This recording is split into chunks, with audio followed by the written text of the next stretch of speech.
कई लोग, जैसा कोहली साहब कह रहे थे, कि रिफंड की समस्या को लेकर टैक्स गुरु को मेल करते रहते हैं, टैक्स गुरु तक अपनी आवाज़ पहुंचाते हैं। तो क्यों ना हम लोग अपने दर्शकों को ये बताएं कोहली साहब कि रिफंड किन किन हालात में नहीं आते हैं और रिफंड लाने की तरकीबें क्या हो सकती है। लक्ष्मण, मैं सीधा तरकीबों पर आता हूं, क्योंकि तरकीबों में वो भी एक कारण भी आ जाएंगे। और चलिए, मैं आप, क्योंकि हरिंदर जी ने बड़ी अच्छी एक दुखती रग पे हाथ रख दिया है। 6 मंत्र मैं बताता हूं लक्ष्मण, ये 6 मंत्र आप याद रखें तो आपका रिफंड इसी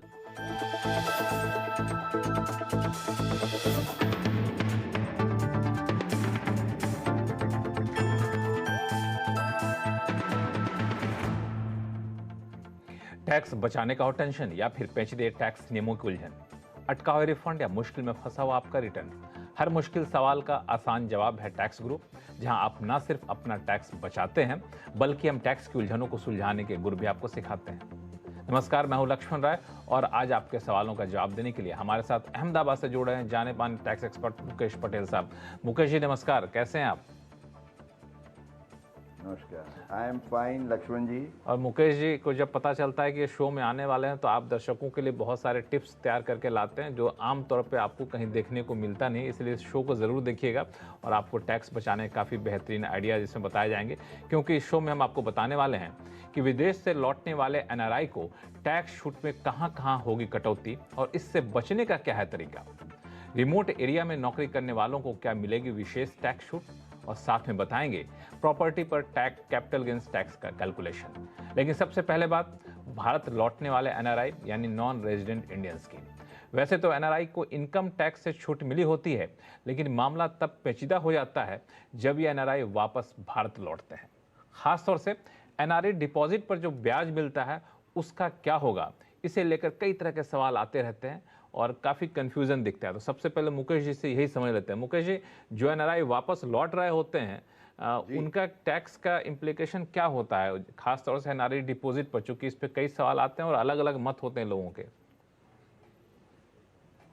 जी लक्ष्मण जी, ये बहुत ही अहम मुद्दा आपने खड़ा किया है और हमारे एनआरआईज जो हैं, केवल वही नहीं, उनके इंडिया में जो उनके रिश्तेदार हैं, उनके संबंधी हैं, दोस्त हैं, उन लोगों को भी ये समझ लेना आवश्यक है, क्योंकि ये मामले पर काफ़ी, जैसे आपने बताया, कन्फ्यूजन्स हुआ करते हैं और इसके कारण समस्याएं भी होती हैं।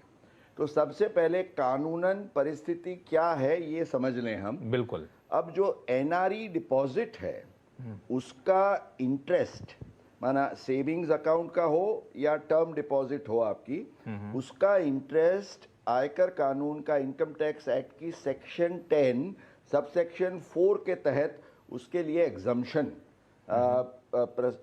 की प्रोविजन किया गया है। ठीक है। अब सवाल ये होता है कि ये जो एनआरई डिपॉजिट है, तो केवल एनआरई डिपॉजिट आपने नाम दे दिया उससे ये नहीं होगा, क्योंकि इसके 10(4) के एक्सप्लेनेशन में ये कहा गया है कि ये डिपॉजिट को एनआरई डिपॉजिट कब मानी जाएगी। तो ये कहा गया है कि ये जो एनआरआई है, माना नॉन रेजिडेंट इंडियन है, उसकी जो एनआरई डिपॉजिट है वो एनआरई डिपॉजिट का एग्जम्पशन तब तक मिलेगा जब तक वो जो फेमा है, माना फॉरेन एक्सचेंज मैनेजमेंट एक्ट, उसके तहत उसकी जो सेक्शन 2W और सेक्शन 2P के तहत नॉन रेजिडेंट और रेजिडेंट की डेफिनेशन दी गई है, उसके हिसाब से वो अगर नॉन रेजिडेंट है तो उनको ये फायदा मिलेगा। ठीक है। माना इनकम टैक्स का एग्जम्पशन है, पर जो टेस्ट है स्टेटस का वो फेमा के आधार से है। अच्छा। अब फेमा में जो नियम है और इनकम टैक्स का नियम काफी अलग है। इनकम टैक्स में यू आर अ रेजिडेंट और non resident based on the number of days of your stay in India. आप कितने दिन रहे, 182 दिन से ज्यादा अगर इंडिया में रहते हैं तो आप रेजिडेंट हो जाते हैं। ठीक है। फेमा में अब जैसे कोविड के टाइम पे हुआ था कि कई लोग एनआरआईज थे, यहाँ 6 महीने से ज्यादा रहे, तो इनकम टैक्स में वो रेजिडेंट माने गए, पर फेमा में उसको नॉन रेजिडेंट इसलिए गिना गया क्योंकि उनका इंटेंशन जो है, फेमा सीज द इंटेंशन, आपका मकसद क्या है, कहाँ रहना है। अगर आपका मकसद भारत बाहर स्थायी होना है तो उस संदर्भ में आपने ज़्यादा समय भारत में बिताया हो तो भी आपको नॉन रेजिडेंट गिना जाएगा। तो ये जो आपको बात है ये ख्याल में रखने की है। और लक्ष्मण जी, इसके आधार से जब कोई इंडिया रिटर्न होता है सेटलमेंट के लिए तो उसको अपना एनआरई अकाउंट बैंक को 3 महीने में बता देना चाहिए कि मैं वापस आ गया हूं। एनआरई डिपॉजिट बैंक उसको कंटिन्यू करने देगी, पर वो इंटरेस्ट जो है वो आने की तारीख से टैक्सेबल हो जाएगा। ये आपको ध्यान में रखना है। एक लाइन में कहें तो इस पूरे कानून का मतलब ये हुआ कि इनकम टैक्स के कानून लागू होते हैं, साथ में फेमा के कानून इस बीच में आ जाते हैं। इसका इम्प्लीकेशन यह है कि जिस दिन से आप इंडिया में आ गए उस दिन से जो इंटरेस्ट आपके ऊपर बन रहा है एनआरई डिपॉजिट पर, उस इंटरेस्ट पर आपको टैक्स देना पड़ेगा। आप फॉरेन करेंसी की बात कर रहे थे, वो क्या था? बिल्कुल, फॉरेन करेंसी में थोड़ा नियम अलग है क्योंकि वो सेक्शन 10(4) नहीं, उसके लिए सेक्शन 10(15) है। अच्छा, तो आप फॉरेन करेंसी की अगर डिपॉजिट है वहां फेमा वाला नियम नहीं, पर इनकम टैक्स के कानून के आधार से अगर आप नॉन रेजिडेंट हैं या resident but not ordinary resident हैं, अब ये आर बट एनओआर का स्टेटस जो है वो आपके भारत आने के बाद भी आप 1 या 2 साल के लिए कंटिन्यू कर सकते हैं। तो आप उसका जो फायदा है आपका फॉरेन करेंसी डिपॉजिट का, वो शायद 1 या 2 साल ज्यादा उसका प्लान कर सकते हैं। तो मतलब यह है कि फॉरेन करेंसी में डिपॉजिट होता है तो उस पर जो टैक्स बनेगा वो टैक्स शायद 1 आध साल तक के लिए आप टाल सकते हैं।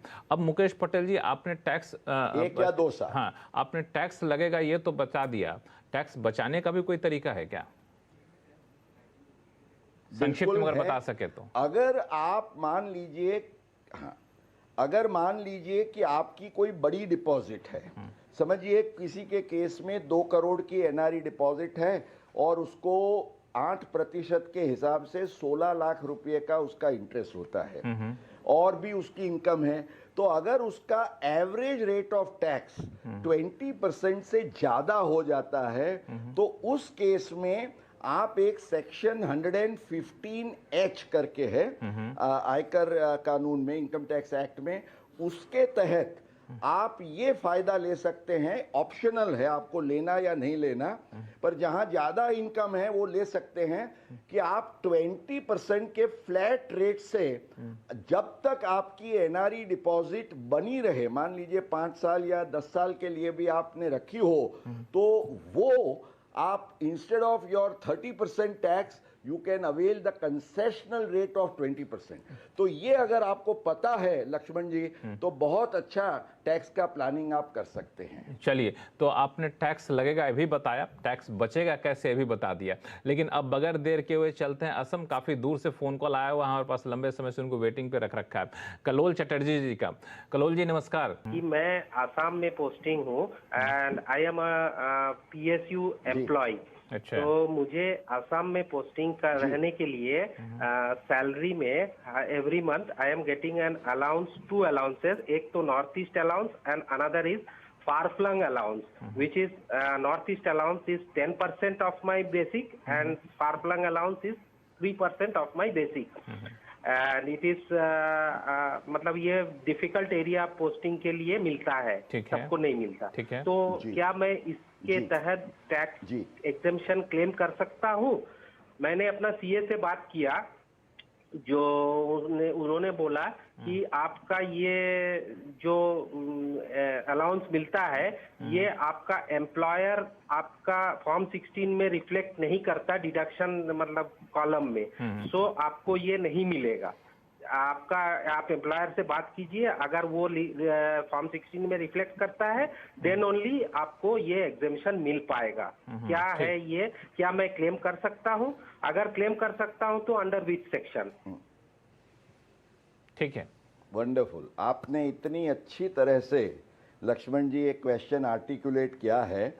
अब मैं ये कहूँगा कि आपकी बात सही है, आप आसाम में हैं और आसाम में जिसको हम रिमोट एरिया अलाउंस कहते हैं वो एम्प्लॉयज़ को दिया जाता है और इनकम टैक्स एक्ट के तहत एक जो सेक्शन 10 सब सेक्शन 14 है, उसके तहत ये जो रिमोट एरिया अलाउंस जो दिया जाता है उसका फ़ायदा एग्जम्पशन का जो इनकम टैक्स का एक रूल है जिसको हम रूल 2B कहते हैं, उसके तहत जो प्रिस्क्रिप्शन दिया गया है, हालांकि बहुत साल पहले ये नियम किया गया था, तो आसाम के लिए ये जो difficult area remote allowance special compensatory allowance का एग्जम्पशन जो कहते हैं वो कलोल जी ज़्यादा नहीं है, 200 रुपया प्रति महीना है। पर अगर आप शायद आपके केस में एम्प्लॉयर इसलिए नहीं दिखाता है क्योंकि आप ये जो नई टैक्स स्कीम का फ़ायदा लेने जा रहे हैं। अगर आप पुरानी स्कीम में हैं और एम्प्लॉयर को बताते हैं कि मैं ये 200 रुपया पर मंथ के हिसाब से 2400 का फ़ायदा लेना चाहता हूं, तो शायद वो लोग आपको वो फ़ायदा देंगे। पर in principle remember section 10 sub section 14 and rule 2B। चलिए, मैं उम्मीद करता हूं कलोल जी आपके सवालों का जवाब मिल गया होगा और थोड़े से अपने एम्प्लॉयर को बता दीजिए कि हम न्यू स्कीम में नहीं पुरानी स्कीम में है, तो शायद ये फायदा आप पूरी तरह से उठा सकते हैं। चलते हैं मुंबई, जहां से एस नारायण जी हमारे साथ फोन लाइन पर जुड़ चुके हैं। एस नारायण जी नमस्कार, क्या सवाल है आपके पास? I am a senior citizen, regularly income tax return file कर रहा हूँ इंडिविजुअल कैपेसिटी में, और मैं एक HUF का करता भी हूँ। अच्छा। हमारे फैमिली का HUF का करता भी हूँ है। अपना मेरा जो इनकम है, मेरा इनकम है जो रेगुलर इंटरेस्ट में आता है, HUF का भी इंटरेस्ट में आता है इनकम, बिजनेस इनकम नहीं है जी। तो ये मेरा ओल्ड एज के प्रॉब्लम से अभी मेडिकल बिल्स वगैरह बहुत बढ़ रहा है। अच्छा। और एग्जाम्पशन लिमिट है इसका अंडर 80D 50,000। बिल्कुल।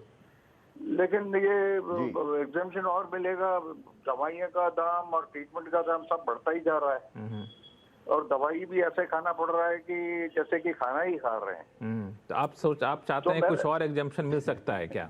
हाँ, और मेरा क्वेश्चन ये है, मेरा ये जो एग्जाम्पशन के ऊपर वाला अमाउंट है as exempted over and above 50,000, उसको मैं HUF में डाल सकता हूँ क्या?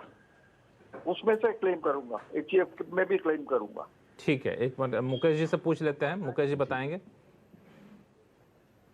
बिल्कुल लक्ष्मण जी, इनका सवाल काफ़ी लंबा और तगड़ा था। जवाब उनके लिए बहुत फ़ायदा कारक और सीधा शॉर्ट एंड स्वीट ये है कि आपको ज़रूर HUF से लेना चाहिए, क्योंकि ये 50,000 जो है वो आपको इंडिविजुअली अपने लिए मिल सकता है, और HUF के केस में भी सेक्शन 80D के तहत अगर HUF का कोई भी सभ्य सीनियर सिटीजन है तो 50,000 का अलग फ़ायदा मिल सकता है। तो आपके सवाल से ही ये प्लानिंग बहुत अच्छी तरह से उभरता है कि अगर आपका मान लीजिए 1 लाख तक का खर्चा है तो 50,000 आपके केस में लीजिए, 50,000 HUF के केस में लीजिए। अगर आपकी वाइफ है तो या तो सन या डॉटर है, वो भी ये फायदा आपके लिए या आपके और आपके वाइफ के लिए ले सकते हैं। चलिए, तो बहुत it is all up to you to do the best. बहुत खुशी की बात है इसमें नारायण जी कि आप जो चाह रहे थे वो हो गया और आप HUF के तहत भी छूट ले सकते हैं। फिर भी हम यही कामना करें कि आप स्वस्थ रहें, आपको ज़्यादा दवा खाने की जरूरत ना पड़े। फिलहाल वक्त छोटे से ब्रेक का। ब्रेक के बाद बताएंगे कि कैसे होता है प्रॉपर्टी पर कैपिटल गेन्स टैक्स का कैलकुलेशन। लौटते हैं छोटे से ब्रेक के बाद एक बार फिर से आपका स्वागत है। आप देख रहे हैं टैक्स गुरु और आपके सवालों का जवाब देने के लिए हमारे साथ हैं जाने माने टैक्स एक्सपर्ट मुकेश पटेल जी। मुकेश जी, लोगों के सवाल ने इससे पहले अपने दर्शकों और लाखों टैक्स पेयर्स की एक उलझन दूर कर देते हैं। ये उलझन है कि नई टैक्स रिजीम और अलाउंस को लेकर के। दरअसल मुकेश पटेल जी, आम लोगों की धारणा ये है कि नई टैक्स रिजीम में कोई अलाउंस नहीं मिलता है या फिर अलाउंस का फायदा आप उठा नहीं सकते हैं। तो मैं चाहूँगा कि आप इस धारणा की सच्चाई बताएं कि सच्चाई आखिर है क्या। लक्ष्मण जी, बहुत इम्पोर्टेंट क्वेश्चन आपने रेज किया, क्योंकि इसके लिए जो सेक्शन है 115 BAC, अब उसका आप जब you take a first look तो लगता है कि सैलरीड एम्प्लॉयज़ के सब अलाउंसेस इंक्लूडिंग उनको जो हाउसिंग इंटरेस्ट के लोन का भी जो फ़ायदा मिलता है, उनको स्टैंडर्ड डिडक्शन, ये कोई फ़ायदा नहीं मिलेगा। लेकिन इसमें एक छुपी हुई बात है जो मैं आज शेयर करना चाहूँगा। 115 BAC में ये कहा है कि as may be notified exception एक रखा गया है, और वो एक्सेप्शन है सेक्शन 10(14) के तहत कन्वेयंस अलाउंस, या जिसको हम टूर एंड ट्रांसफर अलाउंस या डेली अलाउंस कहते हैं। एक तो वो, और दूसरा जो हैंडीकैप्ड के लिए ट्रांसपोर्ट अलाउंस है 3,200 रुपीज पर मंथ, और conveyance allowance can be any amount, to transfer etcetera. तो ये जो दो अलाउंसेस हैं उनको छुपा के बच के रखे गए हैं। माना आप नई स्कीम में फायदा लेते हैं तो भी अगर आपको ये अलाउंसेस मिलते हैं तो आप जरूर उसका डिडक्शंस ले पाएंगे, ये आपको ख्याल में रखना है। चलिए, बहुत ही पते की बात आपने बताई है, तो काफ़ी लोगों को पता ही नहीं था। ऐसा मान के चल रहे थे कि नई टैक्स रेजिम में शायद किसी अलाउंस का फ़ायदा वो ले नहीं सकते, लेकिन आपने दो छुपी हुई बातें बताई और यही छुपी हुई बातों को दर्शकों तक लाना आपकी खासियत रही है। अब चलते हैं लखनऊ, जहां से अमित गुप्ता जी हमारे साथ फोन लाइन पर जुड़ चुके हैं। अमित जी नमस्कार, क्या सवाल आपके पास? नमस्कार सर, मेरा सवाल ये है कि मैंने एक फ्लैट खरीदा, उसका पेमेंट मैंने इकट्ठा कर दिया एक इंस्टॉलमेंट में, तो माई करंट अकाउंट ओवर है, उसी में मेरे शेयर से संबंधित डिविडेंड वगैरह आता है और लॉन्ग टर्म गेन जितने होते हैं उसी में आते हैं। अब वो तो मैंने पे कर दिया उनको इस अकाउंट से अपनी FDR वगैरह इनकैश करके। अब मेरे जो लॉन्ग टर्म गेन हो रहा है, मैं शेयर डिस्पोज कर रहा हूँ उसको एडजस्ट करने के लिए, तो क्या ये लॉन्ग टर्म गेन जो होगा शेयर से ये उसमें एप्रोप्रिएट हो सकता है? तो अमित जी, ये जो आपका शेयर्स का लॉन्ग टर्म कैपिटल गेन आपको हो रहा है, उसका उपयोग अगर आप अपना नया रेजिडेंशियल हाउस बनाने के लिए, जिसके तहत सेक्शन 54F का प्रावधान किया गया है, इसमें केवल शर्त ये है कि आपका एक घर हो सकता है, एक से ज़्यादा घर नहीं होना चाहिए। तो मान लीजिए ये आपका सेकंड हाउस भी अगर आप ले रहे हैं तो आपको ये फ़ायदा मिलेगा। 54F में आपको ख्याल में ये रखना है कि you have to invest the net consideration, not just the capital gain. और ये कंसिडरेशन का इन्वेस्टमेंट जो है वो आपको 1 साल, आपके शेयर बेचे हुए हैं उसके 1 साल पहले या 2 साल के अंदर अगर आप कोई भी प्रॉपर्टी परचेज का इन्वेस्टमेंट करते हैं तो आपको ये फ़ायदा मिलेगा। तो आप ज़रूर आपके जैसे केसेस में ये फ़ायदा लेके टैक्स का अच्छा प्लानिंग कर सकते हैं। बिल्कुल, तो आपको चिंता करने की ज़रूरत नहीं, आपको फ़ायदा मिलेगा। और जैसा कि मुकेश पटेल जी ने कहा कि आप इस सेक्शन का फ़ायदा उठाते हुए अपनी टैक्स की प्लानिंग करिए। और चलते हैं नवी मुंबई, जहां से JL भदानी जी हमारे साथ फ़ोन लाइन पर जुड़ चुके हैं। नमस्कार, बताएं क्या सवाल है आपके पास? नमस्कार। एक घर मेरे मित्र ने बेचा है, फ्लैट बेचा है, और उस फ्लैट का मुझे कैपिटल गेन का फिगर आपसे चाहिए। बताएं, उसकी डिटेल कुछ बताएंगे कैपिटल गेन्स? हाँ, ये घर का अलॉटमेंट हुआ था 27/1/84 में। ठीक है। पोजेशन लिया था 9/3/84 को। ठीक है। Purchase price was 1,44,470। 1,44,470 रुपए। हाँ जी हाँ जी हाँ। और ये घर बेचा गया है अभी 10/10/2022 को। कितने में? 60 लाख में। 60 लाख में बेचा गया। लक्ष्मण जी, 2 बातों का ख्याल रखना है जी। सबसे पहले तो 2001 के पहले जो भी प्रॉपर्टीज आपने एक्वायर की हो तो उसकी खरीद कीमत की जगह आप सब्स्टिट्यूट कर सकते हो अपनी कॉस्ट 1 अप्रैल 2001 की, जिसको हम फेयर मार्केट वैल्यू कहेंगे। अब ये कैसे डिटरमिन होती है? तो उस दिन की जो स्टैंप ड्यूटी का वैल्यूएशन का फिगर है, मान लीजिए 1 अप्रैल 2001 को खरीदा था तो स्टैंप ड्यूटी के लिए इसका कितना वैल्यू होता था, समझिए अंदाज़ा 5 लाख गिन लीजिए, just for sake of an example. और आपने 2022 में बेचा तो आपको इंडेक्सेशन मिलेगा स्टार्टिंग फ्रॉम 2001 टू 2022। तो करंट ईयर के जो इंडेक्सेशन का फिगर है वो फिगर है 331। तो ये 5 लाख का फिगर आपको 3.31 टाइम्स अगर आप मल्टीप्लाई करते हैं तो ये करीब 16,55,000 हो जाएगा। तो आपको जो अभी 60 लाख मिल रहा है उसमें से 1,44,000 या 45,000 नहीं, लेकिन 16,55,000 16.5 लाख करीब की अमाउंट को डिडक्ट करते हुए आपका नेट कॉम्प्यूटेशन कैपिटल गेन का लॉन्ग टर्म गिना जाएगा। अगर आप जीरो टैक्स भरना चाहते हैं तो इसके लिए आप कैपिटल गेन के जो बॉन्ड्स नहीं ले सकते हैं क्योंकि शेयर्स के सामने बॉन्ड्स आर नॉट अलाउबल, पर आप आप शेयर्स तो इन्वेस्ट करके कर रहे हैं, ये प्रॉपर्टी है, शेयर्स के लिए पाबंदी है, पर प्रॉपर्टी में आप कैपिटल गेन के बॉन्ड में निवेश करके फायदा ले सकते हैं, तो बचा सकते हैं। Technically plan zero tax. बिल्कुल, तो टैक्स लगेगा लेकिन टैक्स बचेगा भी कैसे, और टैक्स कैसे बचेगा ये मुकेश पटेल जी ने आपको बखूबी बता दिया है। तो फिलहाल वक्त है छोटे से ब्रेक का। ब्रेक के बाद बताएंगे कि एचयूएफ का कर्ता ले सकता है एचयूएफ इनकम से सैलरी या रेम्युनरेशन, बताएंगे छोटे से ब्रेक के बाद।